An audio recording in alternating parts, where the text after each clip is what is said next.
Hi అండి అందరికీ. జొన్న రొట్టె ప్రిపరేషన్ ఎట్లనో చూద్దాం రండి. అయితే కొన్ని మంచినీళ్ళు అయితే వేడి చేసుకున్నాను అనమాట. గోరువెచ్చగా చేసేసుకున్నాను మంచినీళ్ళని. ఇంకా దాని తర్వాత జొన్న పిండి తీసుకున్న ఒక బౌల్లోకి.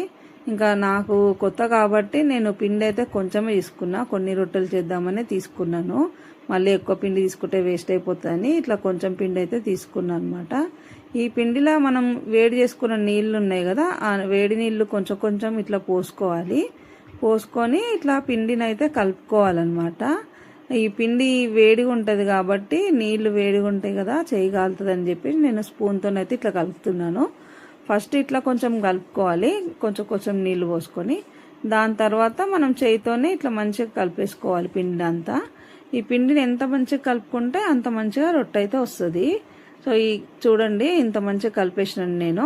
ఇట్లా కలుపుకున్న తర్వాత మనకు రొట్టె ఎంత సైజు కావాలో మనం అంత పిండిని అయితే తీసుకొని ఇట్లా చిన్నగా బాల్స్ లాగా చేసుకోవాలి.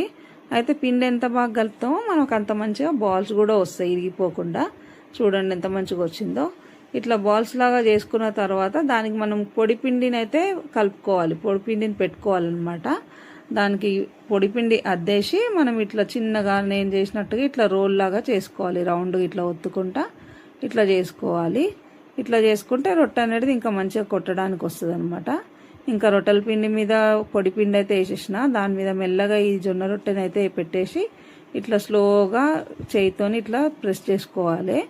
దాని మీద పొడి పిండి వేసుకుంటూ ప్రెస్ చేసుకోవాలి, లేదంటే మనకు రొట్టె అనేది ఇరిగిపోతూ ఉంటుంది అనమాట. సైడ్ నుంచి లెఫ్ట్ హ్యాండ్తో ఇట్లా పట్టుకొని రైట్ హ్యాండ్తో ఇట్లా చేసుకోవాలన్నమాట. అయితే ఇట్లా చేసి మంచిగా నీట్గా వచ్చేస్తుంది రౌండ్గా. అయితే నాకు అంత పెద్దగా చేయడానికి రాదు కాబట్టి చపాతీలాగా చిన్న చిన్నగా చేసినాను. ఈ చేసుడే ఒక ఎత్తానంటే దీన్ని ఇంకా తీయనికే ఇంకో ఎత్తు. ఇది అసలు తీయనికనే రాదు. ఇంకా మెల్లగా తీసిన, ఇంకా పెంక వేడైన తర్వాత దాని మీద అయితే వేసేసిన సక్సెస్ఫుల్గా.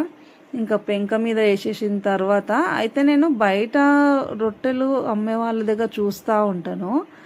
జొన్న రొట్టె వేసిన తర్వాత పెంక మీద ఆ రొట్టె మీద అయితే నీళ్లు పోస్తారు. ఇట్లా ఆ నీళ్ళు ఎందుకు పోస్తారో నాకు కూడా తెలియదు. ఇట్లా నీళ్లు పోసి అయితే చేస్తారు. మీకు ఎవరికైనా జొన్న రొట్టె మీద నీళ్ళు ఎందుకు పోస్తారో తెలిస్తే నాకు కింద కామెంట్ అయితే చేయండి, నేను కూడా తెలుసుకోవాలనుకుంటున్నాను. మేబీ అది రొట్టె మెత్తగా రానికే చేస్తారో ఏమో మరి.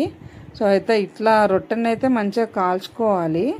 మంచిగా కాలిన తర్వాత ఇట్లా సైడ్లు ఉంటాయి కదా కొనలు, ఆ కొనలు కూడా ఇట్లా మంచిగా కాల్చుకోవాలి. చాలా వరకు కొనలు సరిగ్గా కాల్చరు. అట్లా కాల్చకుండా తింటే మనకు కడుపు నొప్పి వస్తుంది. అందుకే నేను రొట్టె అయితే మంచిగా కాల్చేసినాను. ఇట్లా చూడండి ఎంత మంచిగా వచ్చిందో రొట్టె. ఇంకేంది, నాకు కూడా జొన్న రొట్టె అయితే వచ్చేసింది చేయనీకే. చూడండి చాలా బాగుంది కదా. ఇంకా ఈరోజు నైట్ డిన్నర్కి అయితే 2 జొన్న రొట్టెలు టమాటా పప్పుతో అయితే నా డైట్ అయితే కంప్లీట్ చేసేసిన. చూడండి ఎంత బాగుందో అసలు. Thank you for watching.